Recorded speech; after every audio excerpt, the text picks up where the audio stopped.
Donc je vais commencer à vous parler du jeu en tant que tel, parce qu'on parle du jeu vidéo et de l'apprentissage, mais je vais vous recontextualiser finalement ce qu'est le jeu chez l'être humain. Donc je suis partie du principe que si Freud était encore en vie, il utiliserait Mario Kart avec ses patients, puisque le jeu vidéo est un outil de médiation formidable avec lequel on peut tout faire selon le point de vue, le contexte d'utilisation et le discours que l'on met autour. Donc le jeu, en français, il n'y a qu'un seul verbe, c'est jouer, alors qu'en anglais, on a gaming et playing. Et ça, c'est une distinction qui est très importante à faire, puisque le jeu, tel qu'on le conçoit nous, adultes, c'est un jeu qui est ennuyeux pour les enfants. Il y a des règles, des contraintes, des objectifs. Finalement, c'est pas très intéressant en tant que tel. Un enfant, lui, ce qu'il aime, c'est le jeu évolutif. Le jeu où on rencontre un chewing-gum, une feuille, un banc et on saute d'endroit en endroit, de trou en trou, parce que finalement c'est ça, hein, le vrai jeu, c'est s'approprier l'environnement et évoluer en fonction des obstacles que l'on rencontre, de ce que l'on a envie de rejouer intérieurement aussi au cas par cas. Et donc ça c'est vraiment le playing, cette activité de jouer qui fait que finalement le jeu est totalement évolutif selon les individus. C'est vraiment une activité qui est la plus importante finalement chez l'être humain, puisque sans jeu, on ne se construit pas. Sans jeu, on n'évolue pas, et sans jeu, on n'a pas d'enveloppe psychique qui se constitue, on n'a pas de fantasme, on n'a pas de rêve, on n'a aucune intériorité en fait. Hein.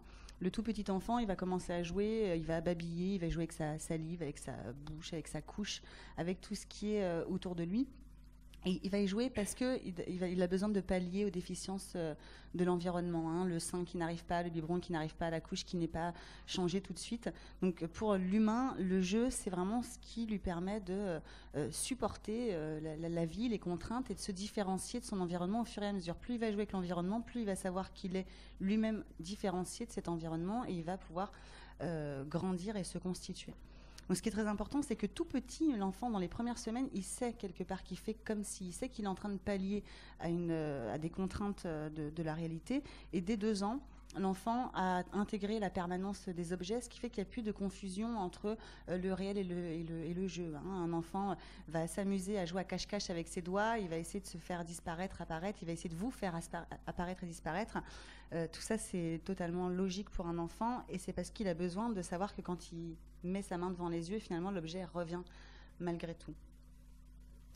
Quand on grandit et qu'on a 2, 3, 4, 5 ans, on va jouer vraiment pour accepter la réalité et les frustrations. Donc c'est typiquement l'enfant qui va empiler des cubes, se jeter dessus pour vérifier si il peut recommencer le jeu de la même manière, s'il a le droit de changer, si les cubes cassent, s'il a le droit de s'approprier cette réalité-là.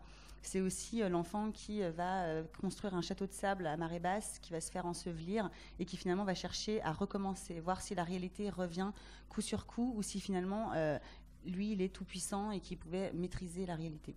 Donc c'est très important le jeu parce que ça nous permet vraiment de savoir, de pouvoir lutter avec de pouvoir supporter une réalité déplaisante et surtout d'intégrer cette réalité qui reviendra quoi qu'il en soit tout au long de la vie. Et ça c'est très important parce que quand on parle de jeux vidéo, on est toujours dans le cliché, la violence dans les jeux vidéo, etc. Mais dès 2 ans, on a déjà intégré le fait qu'il n'y a aucune confusion possible entre le réel et le virtuel. Donc finalement, ça nous met dans un espace transitionnel, comme l'appelle Winnicott, un espace où finalement tout est possible, un espace entre deux, entre le jeu et soi-même, qui nous permet de supporter un certain nombre de choses, qui nous permet de lutter contre nos idéaux qui sont pas forcément toujours possibles à mettre en place dans la réalité. On va utiliser le jeu pour pouvoir s'expérimenter, pour pouvoir transgresser aussi les limites de notre quotidien, pour pouvoir enfreindre les règles de notre société et puis trouver ses propres limites. Hein, parce que le jeu, c'est aussi ça, c'est quelles sont nos limites en termes de société, en termes d'humain, quelles sont nos propres limites. Et toute notre vie, en fait, on cherche nos limites. Hein. La manière dont on joue adulte, c'est la même manière dont on jouait enfant. Et c'est pour ça qu'aussi on a du mal à jouer adulte, parce qu'on doit régresser, on doit se retrouver dans des mouvements en fait très très régressifs.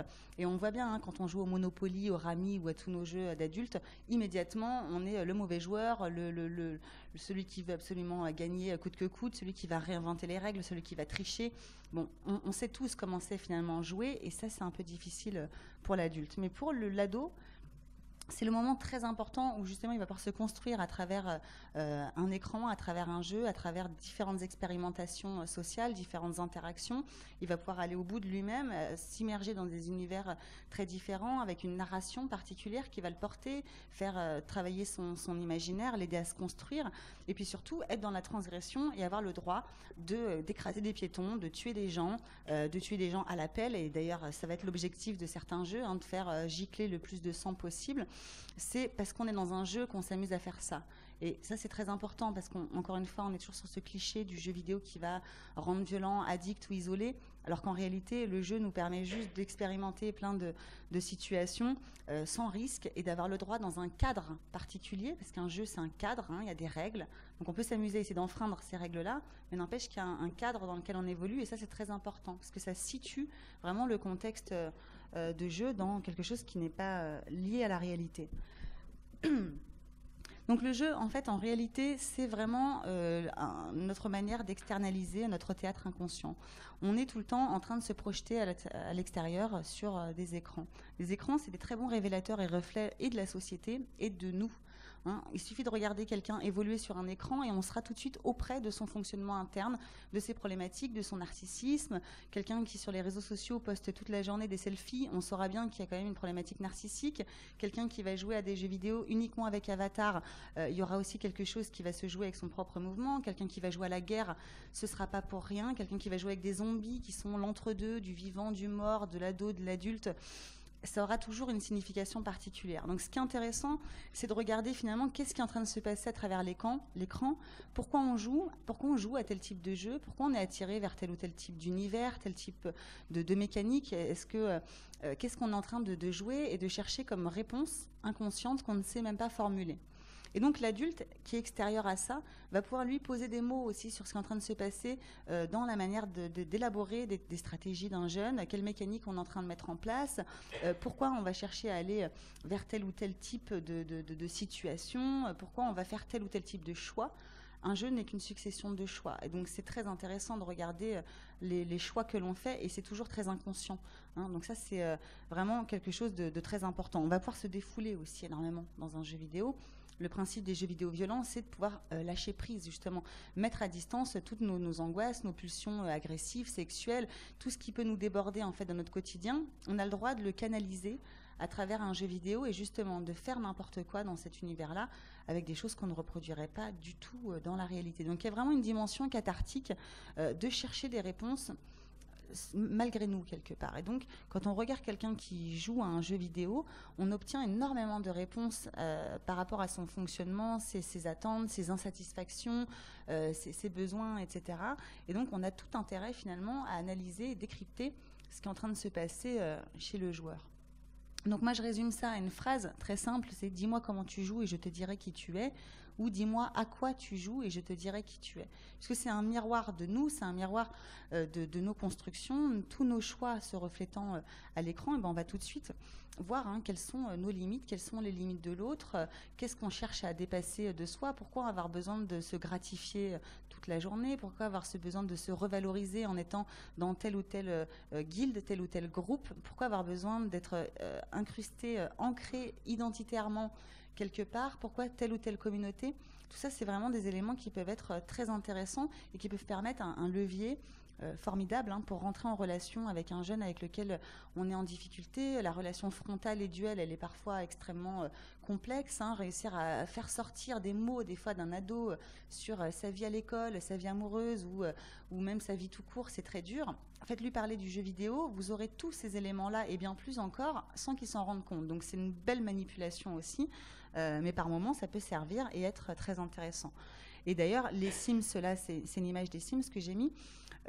C'est très utilisé en thérapie pour faire des ateliers de construction d'avatar où on va tout de suite voir la dysmorphophobie, une jeune adolescente anorexique qui fait 35 kilos et qui va se créer un personnage qui a l'air d'en faire 80 et des scarifications partout. Ce sera tout de suite quelque chose qui va vous sauter aux yeux de sa problématique, etc. Et vous pourrez en parler immédiatement et l'inceste avec l'oncle va arriver immédiatement aussi dans les 5 minutes qui suivent, alors que c'est peut-être quelque chose qu'on n'aurait jamais réussi à identifier dans d'autres contextes.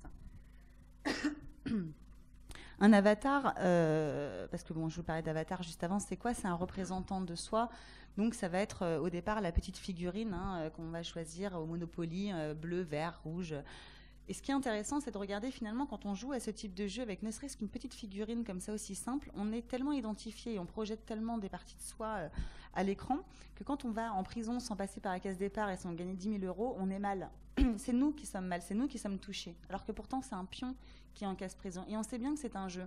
Mais on a mis suffisamment de parties de soi dans le jeu, dans la partie, dans la dynamique de jeu pour ne pas perdre ou pour gagner, que finalement, c'est nous qui sommes touchés et atteints. Et donc, plus on va personnaliser nos avatars et plus on va avoir un rapport proche à nos identifiants, à nos représentants, et plus finalement, on va vraiment mettre de soi dans notre globalité. Donc l'avatar tout à droite, c'est un avatar de World of Warcraft, un des jeux les plus addictogènes du monde selon les médias. Il va falloir mettre entre 80 et 120 heures pour monter ce type de personnage. Donc effectivement, c'est chronophage, effectivement, c'est beaucoup de temps, mais c'est beaucoup de temps de construction de soi. Donc ce qui est intéressant, c'est de regarder finalement dans ces constructions d'avatars, est-ce qu'on a cherché à développer un avatar plutôt esthétique et donc beau visuellement, ou est-ce qu'on va chercher à développer un avatar puissant et compétitif? On ne sera pas sur les mêmes logiques et on ne peut pas faire les deux à la fois. Donc ça va être intéressant. Et inconsciemment, on va aller vers des choix. Faites l'amour. Mais non, vraiment, on ne peut pas forcément conjointement faire les deux. On va toujours inconsciemment aller vers tel ou tel type d'objet. Et comme on n'a pas un temps illimité non plus, on va être obligé de faire des choix. Pardon. On ne va pas forcément pouvoir prendre son avatar tout rose ou tout vert ou tout bleu. On va devoir aller vers des avatars qui vont nous servir à quelque chose pour répondre à des quêtes, etc. Ou vice-versa, on va chercher à faire un avatar qui sera beau parce qu'il sera regardé par les autres. Et donc, il y a toute une mise en abîme parce qu'on va se regarder soi-même à travers l'écran, être regardé par les autres et pouvoir réajuster aussi ses stratégies narcissiques. Donc ça, c'est très intéressant d'identifier finalement sur quel type de personnalité on est, qu'est-ce qu'on est en train d'exprimer à travers son avatar et quel type de fonction on va choisir. Sur ce type de jeu, est-ce qu'on va choisir plutôt un voleur qui est perfide, qui apparaît et disparaît et qui fait ses coups en douce? Est-ce qu'on est plutôt un soigneur qui finalement va régénérer les points de vie de ses coéquipiers dont on a besoin et qui ne peut pas se battre? Et d'ailleurs, c'est souvent les femmes ou les personnels soignants, médicaux qui sont soigneurs. Je dis ça en caricaturant, c'est pas forcément toujours le cas, mais souvent quand même ça marche bien. Et après on va avoir le tank qui lui est celui qui prend les coups, qui donne les coups pendant que le voleur apparaît et disparaît et que le soigneur soigne.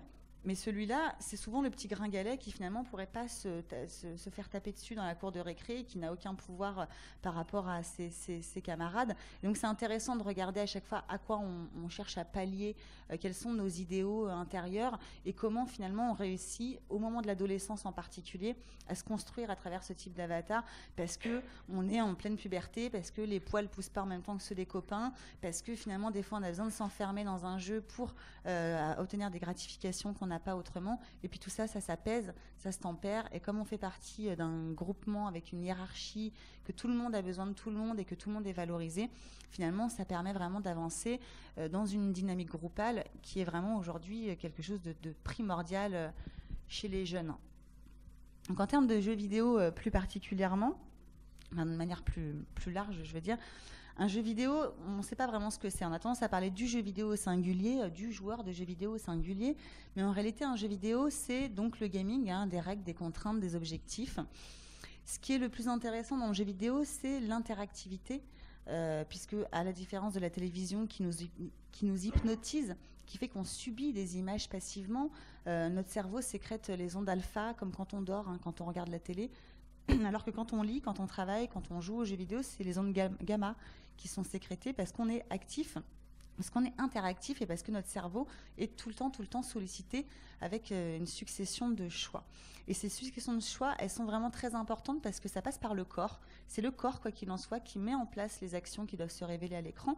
Et donc, ça fait un apprentissage intégré par défaut avec une mémoire qui passe par le corps. Exactement comme quand on demande à un élève qui a des difficultés d'apprentissage de marcher tout en énonçant sa leçon et d'être dans une action conjointe au niveau de la psychomotricité. Là, le jeu vidéo, finalement, il allie tout ça. Il permet vraiment de canaliser et le cerveau, et le corps, et les fantasmes, et l'esprit. Et donc, c'est une activité qui est très globale et canalisante. Cet engagement-là, par le corps, va faire aussi toutes les levées en termes d'apprentissage. Mais ça, on développera ça tout à l'heure avec Thibaut. Un autre élément qui est très important, c'est que finalement, on a l'impression tout le temps de voir des joueurs de jeux vidéo qui sont en train de s'abrutir devant leurs écrans. On a l'impression qu'on perd des morceaux de cerveau quand on joue. C'est pas vrai, je vous rassure. On est tout le temps dans l'entraînement cérébral et au contraire, en fait, on passe notre temps à stimuler tout plein de zones cognitives et on passe notre temps à réfléchir. Pour faire un Mario tout bête et méchant et aller de gauche à droite, tout simplement, résoudre un niveau, il va falloir comprendre la consigne et mettre son cerveau à contribution en termes d'abstraction spatiale pour savoir déjà où on doit aller. Ensuite, il va falloir que notre main soit sollicitée par notre cerveau pour qu'elle fasse une action. Puis il va falloir que la main se décide. Est-ce que c'est clavier? Est-ce que c'est main gauche? Est-ce que c'est main droite? Est-ce que c'est clic gauche? Est-ce que c'est clic droit?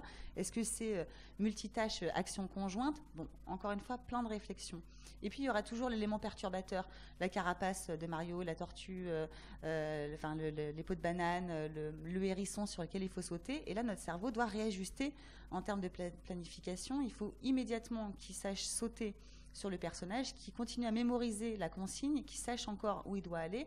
Et finalement, pour un niveau si bête et méchant, Mario, on va mettre en place entre 30 et 50 processus cognitifs. Donc, c'est très, très complexe en réalité de jouer et c'est vraiment en permanence une sollicitation cérébrale, de l'abstraction spatiale, de la planification stratégique, de la mémorisation, etc. Et ça, c'est vraiment très important. Après, dans un jeu comme Minecraft, par exemple, on va pouvoir tout faire. Parce que c'est un jeu bac à sable, dont on parlera bien plus tout à l'heure. Mais juste comme ça, c'est un jeu avec plein de pixels, des cubes qui sont très moches en tant que tels. Donc c'est rassurant pour tout le monde. On n'est pas dans la course à l'innovation technologique. On peut se faire une maison dans les arbres et se cacher, créer un univers complètement idéal. On peut se faire une maison dans les couches géologiques terrestres. Et symboliquement, ça aura aussi un sens particulier. Si on analyse avec un angle psychanalytique, on va pouvoir aussi reconstituer tous les monuments du monde, on va pouvoir finalement créer tout ce que l'on souhaite dans Minecraft et c'est génial de voir à quel point on va se rendre créatif, à quel point on peut être performant finalement sur ce type de jeu parce qu'on a le droit de tout faire, qu'on peut se l'approprier de n'importe quelle manière et ça dans l'éducation on peut finalement l'exploiter à n'importe quel niveau du moment qu'on est créatif et qu'on se sent légitime à faire quelque chose. Minecraft pourra nous permettre vraiment de tout travailler, les couches géologiques, la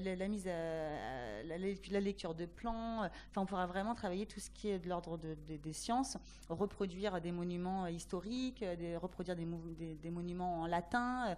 Bref, on va pouvoir aussi permettre une expérimentation pragmatique des connaissances et une exploitation immédiate finalement de ce qu'on est en train d'apprendre sur le principe un peu de la classe inversée où on va pouvoir immédiatement tester des choses et expliquer dans un second temps ce qu'on a compris, mettre les équations en place, mettre la théorie, mettre les mots dessus. Mais finalement, ça va nous permettre, grâce à l'essai-erreur, de tester tout plein de choses. On va pouvoir aussi utiliser dans les classes ou même dans les apprentissages hors classe des jeux indépendants dont on n'entend jamais parler, qui vont demander qu'on aille chercher un petit peu plus d'informations sur ce qui existe pour ne pas rester dans les blockbusters avec lesquels jouent les ados, et pouvoir se permettre d'autres types d'expérimentations très sympas, comme Fez, qui propose une expérience unique où on joue avec la 3D et on fait bouger l'univers en 3D. À chaque fois qu'on doit avancer dans l'univers, on doit faire tourner l'univers sur lui-même pour pouvoir trouver à quel endroit on va pouvoir avancer, comment l'univers va se mettre en place pour nous, finalement, en ayant fait bouger l'univers dans l'espace. C'est très perturbant au niveau de l'oreille interne, c'est très perturbant au niveau de notre planification spatiale intérieure. Ça donne la nausée au départ parce qu'on ne sait pas du tout finalement comment anticiper ça cérébralement. Et finalement, les personnes qui ont des problèmes avec les cartes routières, par exemple, vont jouer une semaine à ce type de jeu et d'un coup, ne plus avoir aucun problème à lire leur carte sans retourner la carte dans tous les sens, parce que l'oreille interne a anticipé, parce que notre cerveau est conditionné pour avoir compris finalement le message, et on va pouvoir travailler très facilement tout un tas de choses comme ça si on porte juste un regard un peu décalé sur le jeu. En fait, si on regarde le jeu en se disant mais qu'est-ce qu'il peut nous apporter, quel levier il peut m'apporter en termes d'apprentissage, sur quoi je peux capitaliser, et finalement là on va pouvoir traiter des choses très intéressantes. Braid, c'est un jeu aussi dans lequel on ne peut pas mourir, on ne peut pas perdre. Dès qu'on meurt ou qu'on perd, le jeu se freeze et on doit revenir en arrière. Et là, on se rend compte qu'il y a des éléments intemporels, des éléments tangibles sur lesquels on peut faire quelque chose. Et en fait, on va au fur et à mesure comprendre que pour résoudre chaque énigme, il va falloir jouer avec la temporalité. Et ça, je trouve ça génial, d'autant plus qu'aujourd'hui, on est dans une pathologie de la temporalité au XXIe siècle. Tout est immédiat, on doit claquer des doigts, on a tout, c'est l'immédiateté absolue, permanente. Les jeunes sont tout le temps là-dedans aussi. L'intérêt pour moi de ce type de jeu, c'est aussi justement de nous permettre d'avoir une autre expérimentation de la temporalité, de pouvoir mettre d'autres types de mots et en plus de permettre une expérimentation mutualisante, puisque les jeunes, les enfants vont savoir facilement utiliser les jeux vidéo mais ne comprennent rien à ce qu'ils font en vrai. Si on ne met pas de mots à leur place sur les mécaniques qu'ils sont en train de mettre en place, ils ne le savent pas, ils font les choses de manière assez instinctuelle, mais ils ne pensent pas les choses. L'adulte a plus de mal à mettre en place ses actions sur l'écran ou à comprendre ce que le jeu va demander de lui, mais par contre, il a le potentiel de critiquer l'information et de savoir amener autre chose. Donc un jeu comme Braid, à jouer en équipe, à jouer à l'école, à jouer entre parents, enfants, c'est vraiment super dans la mutualisation des compétences, parce qu'en plus, c'est un jeu créé par un game designer qui était prof de littérature américaine, et donc il a distillé au sein du jeu des narrations, des citations de littérature qui ne sont pas forcément évidentes à comprendre, parce que chaque élément est entremêlé, et ce jeu comporte aussi beaucoup d'interprétations possibles. Et donc ça peut être très intéressant pour susciter du débat, pour réfléchir vraiment en profondeur, décortiquer les éléments. Ça peut être des super points d'appui.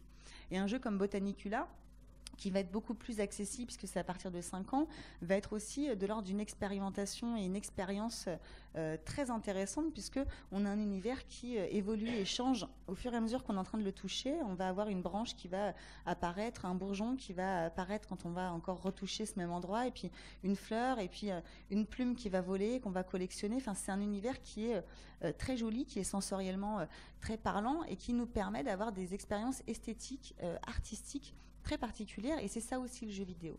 C'est de l'expérimentation interactive spécifique dont on aurait tort de se priver. Il en existe des tonnes d'autres, je ne vais pas être totalement exhaustive du tout. Je vous invite à regarder les jeux indépendants en prenant juste les 3 que je vous ai proposés. Regardez les jeux similaires déjà pour avoir une idée.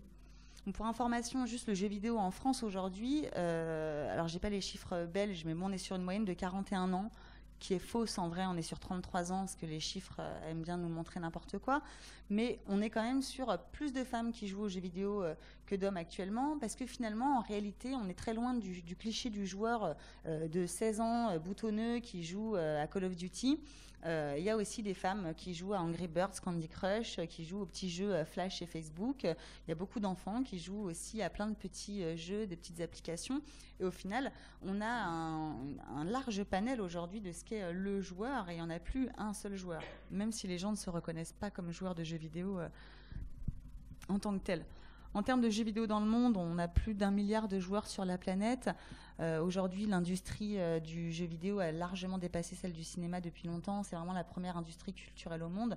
Donc, aujourd'hui, on ne peut plus se passer du tout du jeu vidéo pour des tonnes de raisons. Donc, les jeunes aujourd'hui, ils sont interconnectés et d'une manière très particulière, puisque c'est quand même très lié au multitâche. Ce qui est intéressant sur les dernières recherches, c'est de regarder quand même les chiffres qui sont effarants en termes de consommation de télé, contenu web et jeux vidéo. Ce qui est intéressant, c'est de se dire que, encore une fois, c'est une recherche, que si on additionnait ces chiffres-là, on aurait des chiffres qui seraient encore plus affolants que ceux qu'on a sous les yeux, mais ce n'est pas la réalité. La réalité, c'est que c'est du multitâche, et que donc les jeunes, qu'est-ce qu'ils font ? Eh ben, ils ont la télé allumée, en même temps ils sont sur Facebook en train de papoter, en même temps ils s'envoient des Snapchat et des WhatsApp, en même temps ils ont un mini-jeu lancé, en même temps, et encore en même temps, et encore en même temps, ils ont Skype, bon bref. Tout se passe de manière cumulée, on est dans du multitâche quasi simultané, et plus on a commencé le multitâche jeune, et plus on est sur une quasi-simultanéité cérébrale. Nous, on n'a pas commencé suffisamment jeune, donc on a l'impression tout le temps de décrocher, et en réalité, le cerveau n'est pas capable d'avoir une activité simultanée. Donc ça, c'est quand même important. C'est très important, en tout cas, de prendre en considération au niveau des apprentissages ce multitâche, puisque c'est quelque chose dans lequel les jeunes baignent complètement. Et quand on est face à des problématiques liées à la concentration, à l'hyperexcitabilité cérébrale ou à l'hyperactivité, il faut être un peu vigilant aussi à ce multitâche permanent, parce que finalement, un jeune lambda n'aura aucune difficulté avec ça.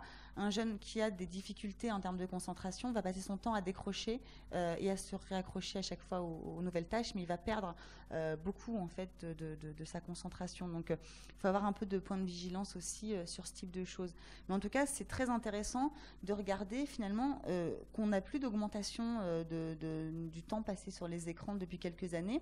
On voit surtout plus les jeunes faire. Ils sont plus sur l'ordinateur familial ou la télé familiale. Aujourd'hui, ils sont sur leur téléphone. On ne sait plus ce qu'ils font. Mais en tout cas, en réalité, le temps n'augmente plus. Ils sont de moins en moins devant la télé, mais ils vont aller chercher du contenu en replay. Ils vont aller regarder des vidéos de jeux vidéo. Ils vont avoir un autre mode de consommation qui est très intéressant.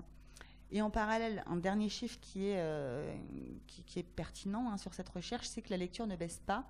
Et au contraire, en fait, elle augmente même sur certains pans. Puisque finalement, on perd certains lecteurs, mais grâce à Facebook et compagnie, les jeunes cliquent sur plein de liens et lisent des tonnes de petits articles. Alors, c'est des mini-choses, mais n'empêche qu'ils lisent quand même. Pour jouer à des jeux vidéo, il faut savoir lire les consignes. Donc, on les fait aussi lire et on peut tirer des fils comme ça. On peut leur faire apprendre très facilement l'anglais, comme ça aussi.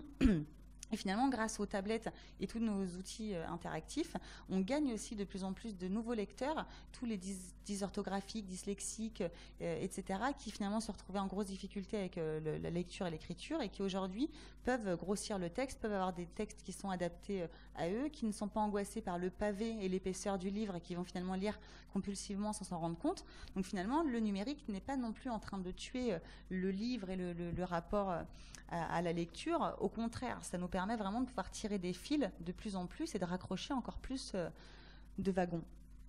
Et d'autant plus grâce à la créativité qui finalement a lieu sur Internet. Et moi, ça me fascine de voir tous ces élèves qui sont en décrochage scolaire, de voir tous ces jeunes qui n'arrivent plus à apprendre, ou en tout cas dont le mot apprendre ou apprentissage fait hérisser le poil, alors que de l'autre côté, s'ils doivent partager une vidéo de Minecraft ou de Candy Crush, ils vont tout de suite immédiatement chercher le tutoriel correspondant, ils vont mettre en place immédiatement le site web associé, ils vont trouver le tutoriel pour faire leur vidéo avec des logiciels professionnels d'audiovisuel, chercher des bibliothèques de son gratuits en Creative Commons.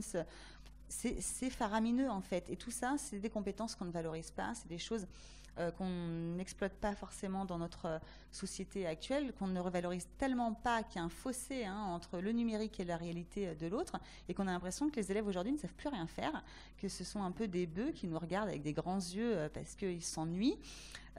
Sauf que c'est juste que ça manque d'interactivité, que ça manque de curiosité et que ça manque surtout d'exploitation immédiate. On voit aujourd'hui, dès qu'il y a un fait divers quelconque dans la société, en politique, on va faire un mème. Immédiatement, on va prendre une photo, on va la détourner et tout le monde va se l'approprier, la détourner et se l'envoyer de manière virale sur les réseaux sociaux. Mais ça va être 150, 200, 300 personnes qui vont avoir fait des montages photos, vidéos sur un seul truc initialement. Ça, c'est fascinant. Comment aujourd'hui la créativité se met en place extrêmement vite, profondément, et toutes les compétences que ça génère et que ça demande, elles sont formidables. Donc aujourd'hui, on a cette chance finalement d'être interconnectés, de pouvoir tout faire et surtout de pouvoir tout créer. Et on peut intéresser n'importe quel jeune aujourd'hui grâce à ces outils interactifs parce qu'ils ont envie de créer, de s'exprimer. Et la jeunesse aujourd'hui, tout ce qu'elle veut, c'est s'exprimer, crier aux yeux du monde ce qu'elle pense. En même temps, toute cette communication numérique et ces nouvelles interactivités nous permettent aussi de sortir de l'enfermement. Elles nous permettent de mettre en relation des seniors avec des jeunes, d'être sur Skype aujourd'hui dans l'immédiateté avec des gens au Japon, avec les arrière-grands-parents qui n'auraient peut-être jamais pu physiquement voir leur descendance. On va pouvoir aujourd'hui travailler avec des personnes handicapées à distance grâce aux jeux, grâce à tout un tas de choses.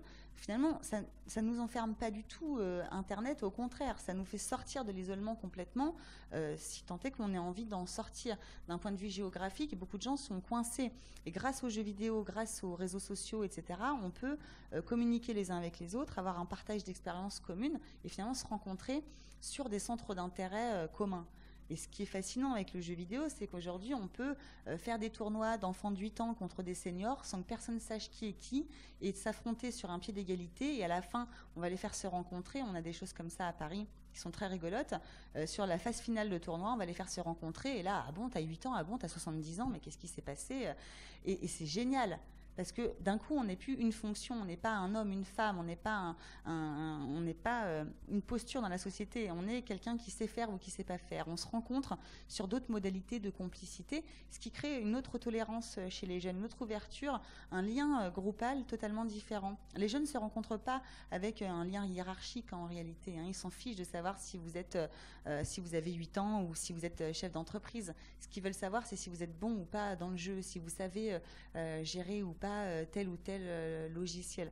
Et donc ça crée d'autres modalités qui sont très intéressantes et qui remettent en question toutes nos fonctions actuelles et notre rapport à la hiérarchie. Donc ça c'est perturbant et c'est intéressant. En tout cas, ça nous permet vraiment de rentrer en relation les uns les autres et ça c'est ce qui pour moi est fondamental.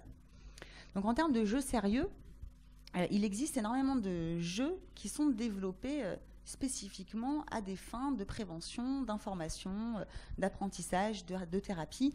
On peut finalement faire passer n'importe quel type de message grâce aux jeux vidéo et son interactivité si on travaille en termes de mécanique, l'apprentissage intégré, qu'on arrive à mettre de l'information correctement. Beaucoup de jeux, beaucoup de serious games sont assez mal faits parce que le but est d'être chiant, parce qu'il faut être sérieux, donc il faut être crédible, donc il faut que ce soit chiant. Donc beaucoup de gens qui font des serious games n'ont pas compris qu'en fait le but c'est justement d'être dans le fun et que plus on est dans le fun, plus on apprend, plus on prend de plaisir et plus finalement on apprend malgré soi sans s'en rendre compte. Il existe pour autant des jeux qui sont très bien faits et qui peuvent nous permettre aussi d'être aujourd'hui dans une économie participative, dans une humanité participative, dans une citoyenneté participative grâce à des jeux vidéo comme Foldit par exemple, qui sont gratuits en ligne, qu'on peut télécharger pour résoudre les puzzles de sciences qui actuellement sont en point d'interrogation. On va pouvoir aider l'humanité en cherchant à trouver comment modéliser finalement tel ou tel allèle, telle ou telle protéine. C'est fabuleux. Il y a eu un bond de 10 ans dans la recherche contre le sida en 2011 parce que des milliers de joueurs de jeux vidéo se sont retrouvés ensemble pendant plusieurs semaines à essayer de trouver comment modéliser en 3D la protéine du sida, sur laquelle on n'arrivait pas à trouver comment, quel allèle, quel endroit de la protéine devait, sur laquelle on devait faire agir le vaccin. Les joueurs de jeux vidéo ayant des compétences très spécifiques en termes d'abstraction spéciale et de matière grise beaucoup plus développées que les autres, les joueurs assidus, vraiment, il y a une matière grise qui se développe de manière spécifique. Ils ont réussi à remodéliser en 3D ce que les chercheurs n'arrivaient pas à faire avec leur microscope en 2D. Ça, c'est fabuleux, parce qu'au final, on a fait un bond de 10 ans dans la recherche contre le sida grâce à des joueurs de jeux vidéo qu'à l'époque, en plus, on prenait encore totalement pour des clichés stupides et isolés, encore plus qu'aujourd'hui. Sur la même logique, Planet Hunters de la NASA, gratuit en ligne aussi, permet en fait de visualiser des amas d'informations que les joueurs de jeux vidéo analysent très facilement parce qu'ils ont encore une fois cette manière d'aborder l'espace qui est totalement différente de la nôtre. Et donc on a trouvé comme ça deux planètes en dehors du système solaire. Mais c'est juste 2 découvertes comme ça qui ont été faites coup sur coup en 3 semaines en 2011. Mais il en existe des tonnes. Et finalement, si on cherche, on peut trouver n'importe quel jeu vidéo ou outil qui pourrait finalement correspondre à nos propres valeurs, à nos intentions pédagogiques, à nos valeurs familiales, etc. On va avoir des jeux comme Soldats Inconnus aussi, développés par Ubisoft France, qui sont super bien faits sur la Première Guerre mondiale. Comment réussir à faire passer un message sur la Première Guerre mondiale? Là, pour le coup, je trouve que pour une fois, Ubisoft a très bien fait son travail. Ils ont fait un jeu qui est joli graphiquement, qui est très loin justement de la guerre et de ce qu'ils auraient pu vouloir faire en termes de réalisme. On a tous les éléments réels, les cartes postales en noir et blanc qui apparaissent à chaque fois qu'on aborde un nouveau chapitre. Chaque chapitre de la guerre a été identifié comme un chapitre de jeu. Et donc on peut utiliser ça par exemple en animation groupale tout en travaillant des costumes d'époque à faire dans la réalité en termes de couture. On peut projeter ça avec un vidéoprojecteur, 5 minutes, chaque élève fait un chapitre et on en discute tous ensemble pendant le reste du cours. Bref, on peut tout imaginer avec ce type de jeu qui nous permettent juste de nous appuyer sur une réalité tout en faisant passer un message, à savoir, finalement, fondamentalement, dans ce jeu, on meurt tout le temps. Bon, moi, je suis très nulle, donc je meurs encore plus tout le temps. Mais je trouve que c'est d'autant plus intéressant que pendant la Première Guerre mondiale, on avait très peu de chances de s'en sortir. Et finalement, si on meurt beaucoup dans ce type de jeu, on atteint aussi encore plus un message symbolique. Après, on va pouvoir avoir des serious games de prévention aussi qui vont être très intéressants à utiliser quand on ne sait pas forcément quel type de langage utiliser avec les jeunes. On veut pouvoir faire des animations sur lesquelles, avec un support sur lequel s'appuyer en complémentarité du reste. On a des jeux comme 2025 Ex Machina gratuits en ligne qui sont très bien faits avec des modules de prévention, partage de photos, de confidentialité en termes de réseaux sociaux, de jeux excessifs, etc. Et c'est un jeu qui va nous donner des profilages à chaque fois en fonction des choix que l'on aura fait. Et donc il y a de la pédagogie aussi qui est intégrée, qui est très intéressante pour faire des animations en groupe. On peut les utiliser tout seul, on peut les utiliser en famille et puis on peut les utiliser aussi en groupe. On a AmiClick aussi pour l'éducation aux réseaux sociaux pour les 9-12 ans qui est très bien fait et qui correspond vraiment au code de cet âge-là. Parce que c'est pas toujours évident de leur parler avec les bons mots. Nous, on a nos angoisses à nous, mais qui ne sont pas celles des enfants. Donc ce type d'outil permet aussi vraiment d'aplanir et de savoir un petit peu plus, en tout cas, vers quoi se tourner en termes d'explication. Et puis on va avoir Vince et Lou qui est, pour le coup, c'est pas un serious game, mais on est sur les mêmes logiques, en tout cas, de médias sérieux avec des séries de dessins animés citoyens qui abordent tout plein de sujets qui sont au cœur de la citoyenneté des jeunes et qui permettent aussi, encore une fois, de mettre en place des séquences, des modules, des choses qui peuvent être très, très intéressantes et aujourd'hui vitales, parce que finalement les jeunes, on les accompagne pas du tout sur le numérique et on a bien tort. On va avoir aussi des jeux comme 2020 Énergie qui peuvent nous permettre de sensibiliser à l'énergie renouvelable. Je peux vous envoyer mon PowerPoint si vous voulez ne pas noter toutes les informations, que je passe un peu vite. Après, on va avoir des jeux, par exemple, comme Dragon Box, qui vont nous permettre de travailler les équations mathématiques à travers un jeu vidéo. Il est très, très, très bien fait, ce jeu. Et moi, je l'ai fait tester à des enfants en CP et CM2. Alors, je ne sais pas, chez vous, c'est pas les mêmes... ça correspond à quoi, CP et CM2 ? Première année de primaire et dernière année de primaire. Entre 4e et 6e. D'accord. Ce que j'ai trouvé très intéressant, c'est qu'avec les plus âgés qui ne sont pas censés encore apprendre les mathématiques, les équations, à cet âge-là, il n'y avait aucun problème. Ils avaient intégré parfaitement toutes les logiques et ils savaient faire. Avec les tout petits, finalement, ils savaient parfaitement utiliser le jeu, mais ils n'avaient rien compris du tout à ce qu'était en fait une équation. Et juste comme ils savent jouer et qu'ils ont l'habitude des outils, ils avaient compris ce que le jeu attendait d'eux, mais ils n'avaient rien compris en termes de pédagogie. Et je vous dis ça pourquoi ? Parce que le jeu, c'est pas magique.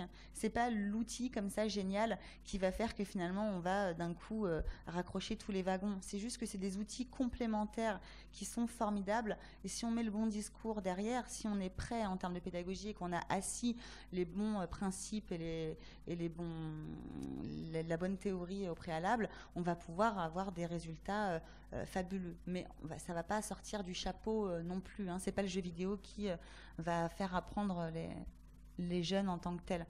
Puis après, on va avoir des projets qui, moi, me tiennent à cœur particulièrement, puisque là, on est sur des projets vraiment d'équipe pluridisciplinaire où c'est toute l'équipe d'un collège qui va se mettre ensemble et faire un serious game avec des outils très, très simples. Donc, ça va faire des serious games très, très moches, mais on s'en fiche, puisque le but est finalement de mettre en branle une équipe, de permettre à des jeunes, finalement, de s'investir sur un projet tout au long de l'année, d'avoir une réalisation concrète à la fin de l'année sur un objectif sérieux. Et on va avoir, par exemple, serious game de mathématiques. On va faire en mathématiques les exercices de maths. En français, on va écrire la narration du jeu. En histoire, on va prendre les différents chapitres du programme et puis on va faire les différents chapitres du jeu correspondant à ça. Et puis en art plastique, on va faire le design visuel du jeu. Puis en éducation musicale, on va faire la musique. Et puis en techno, en heure de vie citoyenne, etc., on va computer tout ça ensemble. On va pouvoir travailler tous ensemble et on va rassurer des élèves parce qu'il y a une cohérence globale en termes d'équipe, parce que tout le monde s'appuie les uns sur les autres, parce qu'on travaille pour un résultat tangible et efficient. Et à la fin de l'année, on a des jeunes qui n'ont jamais autant joué avec des mathématiques, qui sont fiers de montrer leur réalisation à leurs parents, à leurs copains, etc. Et en fait, on est pour le coup sur le vrai fil pédagogique tel qu'à mon sens, aujourd'hui, il est important de le dérouler. Donc, pour résumer, les compétences numériques qu'on peut apprendre et qui sont redéveloppées par Thibaut après, c'est vraiment la concentration, l'attention et la planification stratégique. Le fait qu'on gère la frustration et la persévérance aussi, c'est quelque chose de très important parce que dans notre société, on nous apprend ni à échouer ni à réussir. Quand on réussit, on nous jalouse. Quand on échec, c'est qu'on est foutu. Hein, le jeu vidéo nous permet de perdre, d'avoir plusieurs vies, d'avoir le droit, par l'essai-erreur, de nous réajuster. Puis on a le droit de gagner tout le temps aussi, d'être performant. Et ça, dans la société, beaucoup d'endroits, on peut le faire. La précision psychomotrice et la dextérité, c'est des choses qui sont très importantes aussi. Les capacités visio-spatiales, donc l'abstraction spatiale, c'est beaucoup développé. Le multitâche, comme je vous le disais, vraiment toute cette coordination, toutes ces choses simultanées, c'est quelque chose qui est ultra utilisé dans tout le numérique, hein, pas que les jeux vidéo. Et la culture et l'apprentissage qui sont sous-jacents, ils sont aussi très importants, même si c'est pas de la compétence numérique en tant que telle. L'ouverture culturelle au monde, hein, le fait qu'on parle sur des serveurs européens avec tout plein de gens qu'on ne connaît pas et qu'on apprenne de la culture des autres et qu'on apprenne une tolérance envers d'autres peuples et d'autres fonctionnements, c'est aussi quelque chose qui est très important. Aujourd'hui, les jeunes, ils ont besoin de choisir, d'interagir, d'être dans l'expérimentation vraiment pragmatique, hein, j'insiste, de communiquer entre eux, d'apprendre, de s'évaluer entre eux. Ça fait partie vraiment des nouveautés fondamentales en fait de la jeunesse. Donc pourquoi en réalité les jeux ça marche? Parce qu'on crée de la dopamine, parce qu'on est heureux, on prend du plaisir, on est dans le circuit de la récompense, que comme l'apprentissage il est intégré, qui passe par le corps, et bien finalement tout ça reste, ça fait des messages qui restent profondément.